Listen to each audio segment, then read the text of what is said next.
विघ्नहर्ता श्री गणेश, श्री गणेश, श्री गणेश। राजा दिवोदास, एक प्रहर के भीतर स्वयं उत्तर दिशा में स्थित वन में जाकर यज्ञ के लिए विशेष संविधा एकत्रित करके लाओ। ये तो बहुत ही कठिन परीक्षा है। एक प्रहर के भीतर राजा दिवोदास इतनी सारी संविधा एकाकी कैसे ला पाएंगे?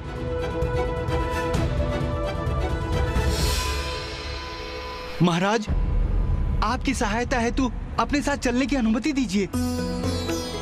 नहीं, तुम लोग यहीं रुकोगे ब्राह्मण देवता के पास।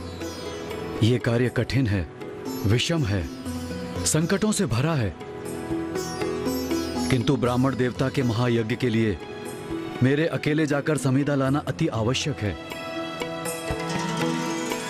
इसलिए जो ये चाहते हैं वैसा ही होगा।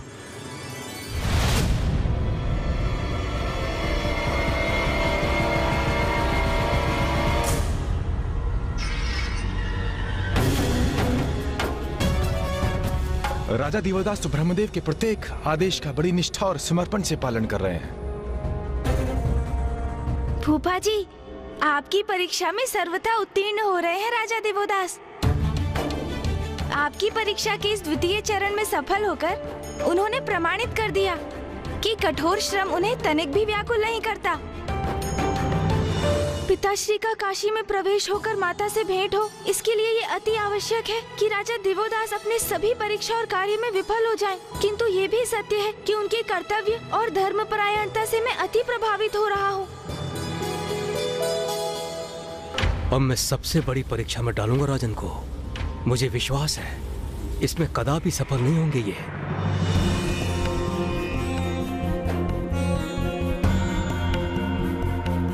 महाराज दिवोदास, ये सब तो सरल कार्य थे, किंतु अब यज्ञ के लिए जो वस्तुएं चाहिए वो अत्यंत ही महत्वपूर्ण है। आज्ञा दें ब्राह्मण देवता।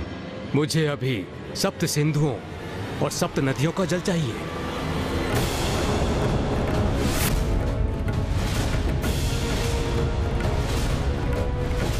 उत्तम, अति उत्तम। ब्रह्मदेव ने तो वो मांग लिया जो राजा दिवोदास के लिए प्रस्तुत करना असंभव है।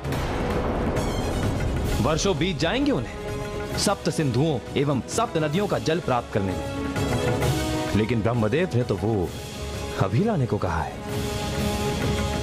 अब राजा दिवोदास को अपनी असफलता स्वीकार करनी ही होगी।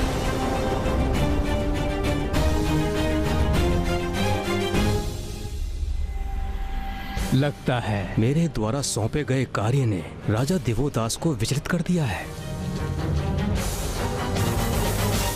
जो आज्ञा ब्राह्मण देवता। मैं काशी नरेश देवोदास सप्त सिंधु और सप्त नदियों का आवाहन करता हूं।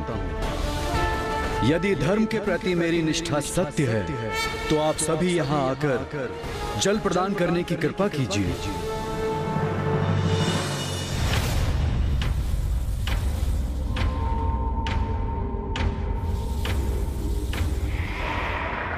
क्या हुआ वरुण देव? आप अचानक इतने स्तब्ध क्यों रह गए? ये कैसी दिव्य और अद्भुत पुकार जो मुझे राजा देवोदास के लिए बाध्य कर रही है। मुझे क्षमा कीजिए महादेव, किंतु मुझे जाना ही होगा।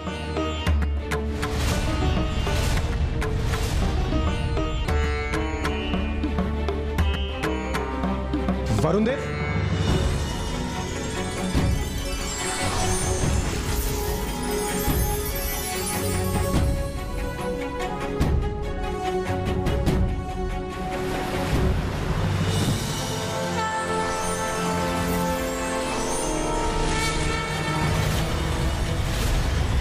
प्रणाम वरुण देव। मैं समुद्र देव आपको सप्त सिंधुओं का जल प्रदान करता हूं।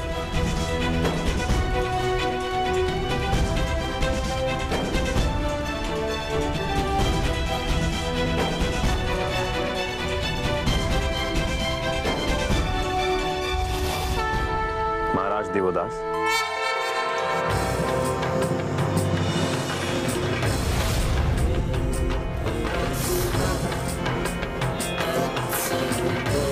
प्रणाम वरुण देव। मैं आपके लिए सप्त सिंधुओं का जल लेकर आया हूं। धन्यवाद वरुण देव।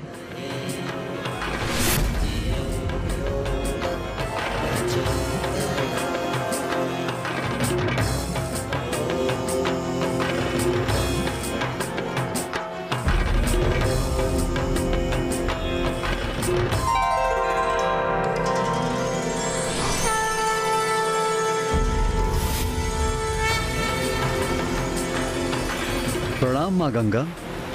कल्याण हो। मैं यहाँ आपके लिए सप्त नदियों का जल प्रस्तुत करने आई हूँ।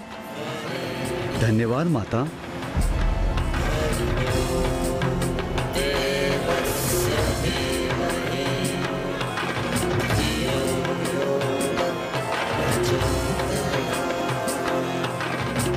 मैं कृतार्थ हुआ वरुण देव। माता,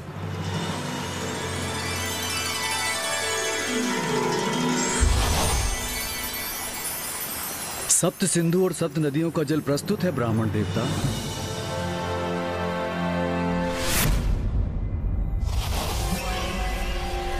क्या हुआ वरुण देव? आप ये काशी क्यों प्रस्थान कर गए थे? प्रतीत होता है राजा दिवोदास की सहायता करने के लिए कुछ अत्याधिक ही आतुर थे आप। इंद्रदेव, मैं स्वयं चकित हूं इससे। ज्ञात नहीं मुझे ऐसा क्या हो गया कि मैं स्वयं पर नियंत्रण ही नहीं रख सका। यही तो विशेषता है राजा दिवोदास की भक्ति की। वो अपने धर्म और कर्तव्य के प्रति इतने आस्थावान हैं कि उन्होंने वरुण देव को भी उनकी प्रार्थना की पुकार सुनने के लिए विवश कर दिया। अपने तृतीय कार्य को भी सफलतापूर्वक संपन्न कर अपने धर्म की शक्ति से राजा दिवोदास ने वो कर दिखाया जो सर्वथा असंभव था, अर्थात उन्होंने एक विशेष चमत्कार ही कर दिया। इसलिए हमने ये मानकर कि इतनी कठिन परीक्षा में राजा दिवोदास सफल नहीं होंगे, ये आंकने में हम सभी ने शीघ्रता कर दी।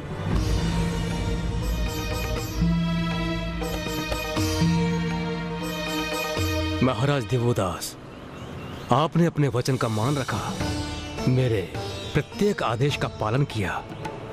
मैं अपने कर्तव्य के प्रति आपकी निष्ठा और आपकी विनम्रता से अत्यंत प्रभावित हूँ। अब आप जाकर अपना राज संभालिए, क्योंकि अब मैं स्वयं अपना यज्ञ संपन्न करने में सक्षम हूँ। जो आज्ञा ब्राह्मण देवता।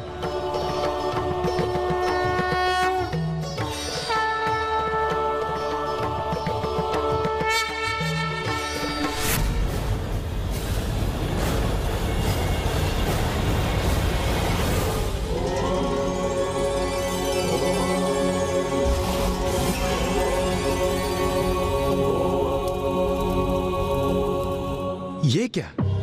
ब्रह्मदेव ने तो काशी में अपना महायज्ञ ही आरंभ कर दिया। अब वो राजा दिवोदास में कोई दोष कैसे ढूंढेंगे? सत्य तो साक्षात आपके समक्ष है वायुदेव।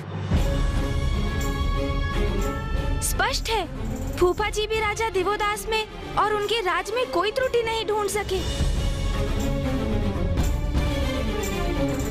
और ब्रह्मदेव तो पूर्ण तन्मयता से यज्ञ में लीन है। अब तो ये यज्ञ पूर्ण होने के उपरांत ही लौटेंगे। किंतु जो समस्या अभी भी हमारे समक्ष है, उनका क्या होगा? कैसी विडंबना है ये। उधर ऋषि जगस्वी महादेव के बिना मरणासन अवस्था में है और इधर आदि शक्ति और महादेव एक दूसरे से विलग होकर पीड़ा में है, जो अब भी भेंट होने की प्रतीक्षा में है।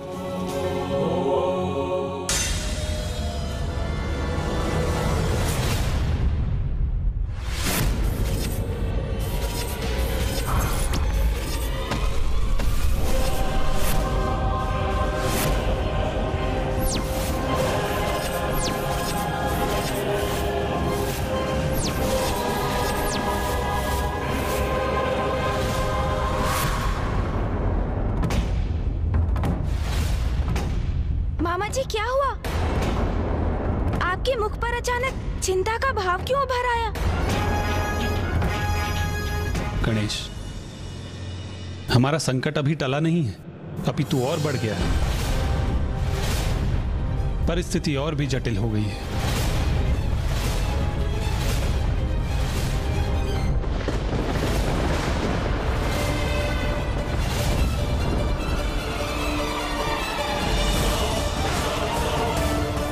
ये स्वर्ग के वातावरण में परिवर्तन कैसा?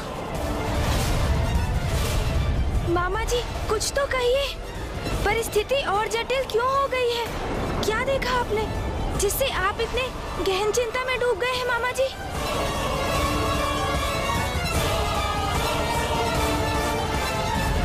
दुर्गमासुर, दुर्गमासुर,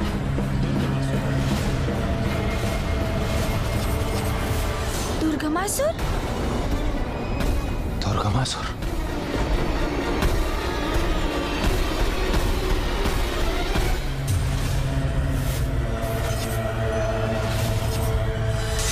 मामा जी ये कौन है दुर्गमासुर? असुर रुरु का पुत्र, शुंभ निशुंभ की सेना का वो असुर महायोद्धा जिसका वध माता ने अपने मां काली के स्वरूप में किया था। हाँ पुत्र कार्तिकेय, उसी असुर का पुत्र दुर्गमासुर। दुर्गमासुर ब्रह्मदेव का बहुत बड़ा भक्त है और अब वो स्वर्ग की ओर आ रहा है अपनी पूर्ण सेना के साथ।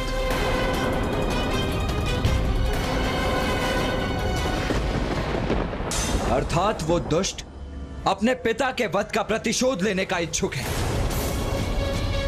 ये मूर्ख असुर पूर्व उदाहरणों से ये क्यों नहीं समझ लेते? धर्म पर अधर्म की विजय कदापि संभव नहीं है। दुर्गमासुर को यह ज्ञात हो गया होगा कि अभी हम समस्त देवता यहाँ मंदार पर्वत पर उपस्थित हैं। इसीलिए स्वर्ग को असुरक्षित समझकर वहां उसने आक्रमण कर दिया होगा।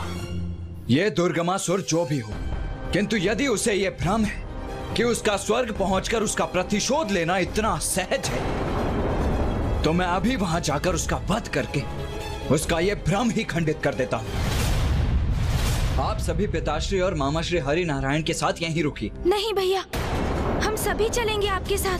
अपनी संयुक्त शक्ति से हम इन असुरों का अंत कर यहाँ शीघ्र लौटने में सक्षम होंगे, क्योंकि अब अधिक समय शेष नहीं है हमारे पास। अब तो फूफा जी ब्रह्मदेव भी काशी में अपने महायज्ञ में लीन हो चुके हैं। पिताश्री के काशी लौटने का उपाय ढूंढने का भार अब पुनः हमारे ऊपर ही है। ये स्थिति तो अब और भी विकट हो गई है भैया, क्योंकि एक और ऋषि जगेश्वर की स्थिति और बिगड़ती जा रही है और दूसरी ओर अब स्वर्ग पर ये नवीन संकट मंडरा रहा है। एकजुट होकर युद्ध करने से हमें शीघ्र इन असुरों को नष्ट कर यहाँ लौटने का अवसर प्राप्त होगा और हम माँ और पिताश्री के संयोग का कोई उपाय कर सकेंगे भैया। उचित है गणेश। मामा जी आप यहीं पिताश्री के साथ रुकिए। हम वहाँ जाकर उस दुर्गमासुर और उसकी सेना से शीघ्र निपट कर लौटेंगे। प्रणाम महादेव।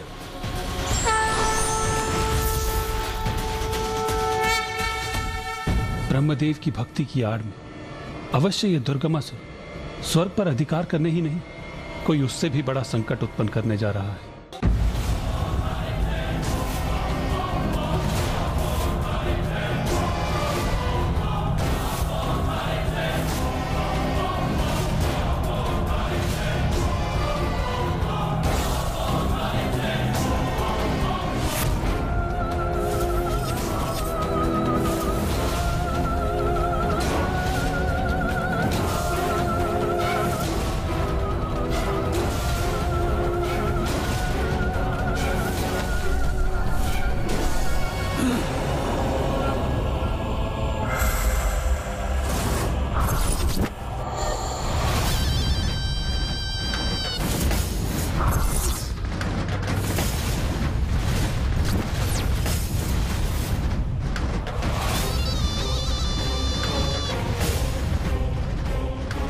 स्वर्ग,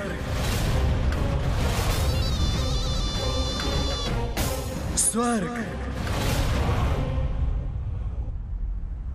मेरा स्वर्ग। दुर्गम पथ को सुगम कैसे बनाया जाता है ये भली भांति ज्ञात है मुझे। दुर्गमासुर को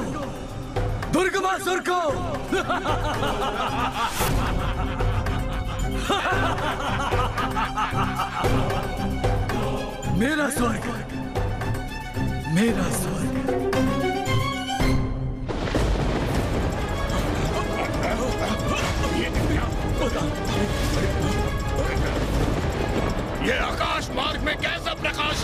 किसका आगमन हो रहा है आकाश मार्ग से?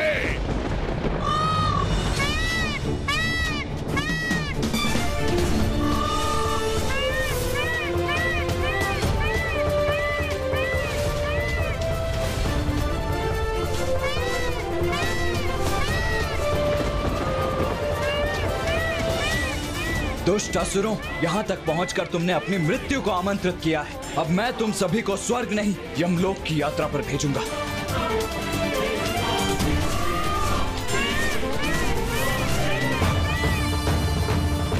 ये दिव्य सैनिक जो भी है, इसका सामना करेंगे हम, वध करेंगे इसका।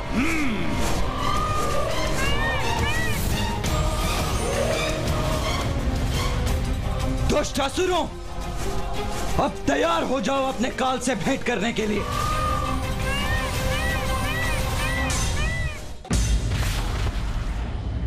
दुष्ट देवताओं, हम तुम्हारा अंत करेंगे। आक्रमण! आक्रमण!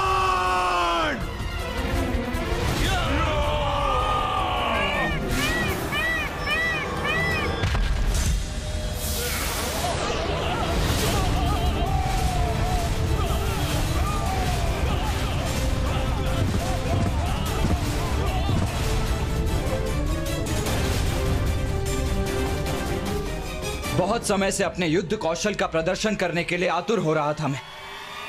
आज उसका उचित अवसर प्राप्त होगा मुझे।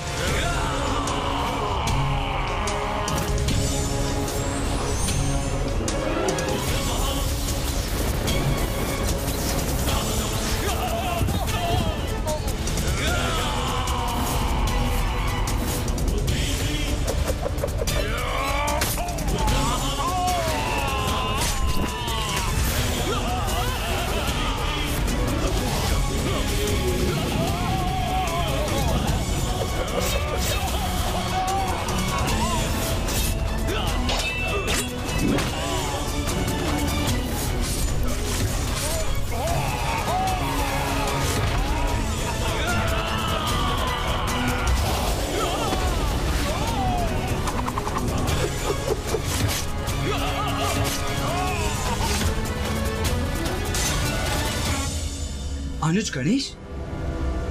गणेश कहाँ रह गया? कहाँ है वो?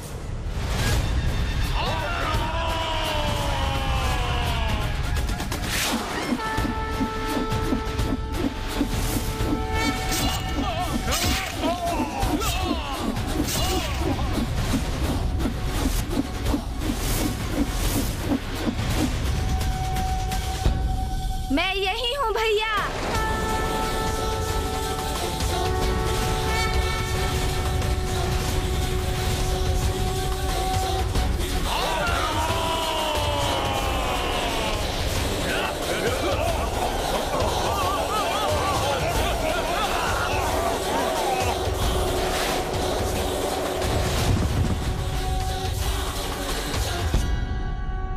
गणेश, तुम कहाँ रह गए थे? भैया, आप तो अपने पूर्ण क्रोधावेश में मयूर जी पर आरूढ़ होकर यहाँ के लिए निकल पड़े, किंतु मेरे वाहन मूषक जी तो काशी में ऋषि जगेश्वी के साथ ही स्थित हैं। इसलिए मुझे यहाँ पहुँचने में थोड़ा अधिक समय लग गया भैया। किंतु चिंता मत कीजिए, विलंब अवश्य हुआ है मुझे यहाँ पहुँचने में, किंतु इन असुरों का संहार करने में मैं आपसे पीछे नहीं रहूँगा भैया। आओ असुरों, आओ, करो हमारा सामना।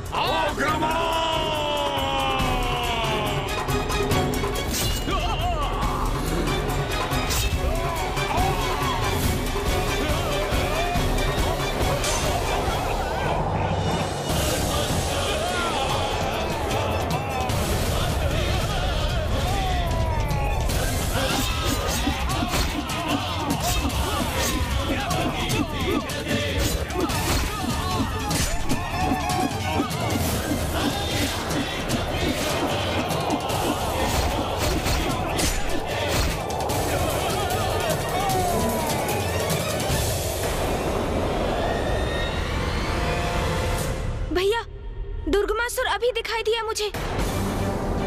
इंद्रदेव के राजभवन की ओर बढ़ रहा है वो। हमें शीघ्र वहां पहुंचकर उसे रोकना चाहिए भैया। गणेश जी, कुमार कार्तिकेय, आप उस असुर को रोकिए। उसके ससुर सेना से हम देवता ही निपट लेंगे। हाँ इंद्रदेव, उचित है। दुर्गमासुर! दुर्गमासुर! दुर्गमासुर! भेरू की भांति अपने युद्ध से पलायन कर रहे हो तुम।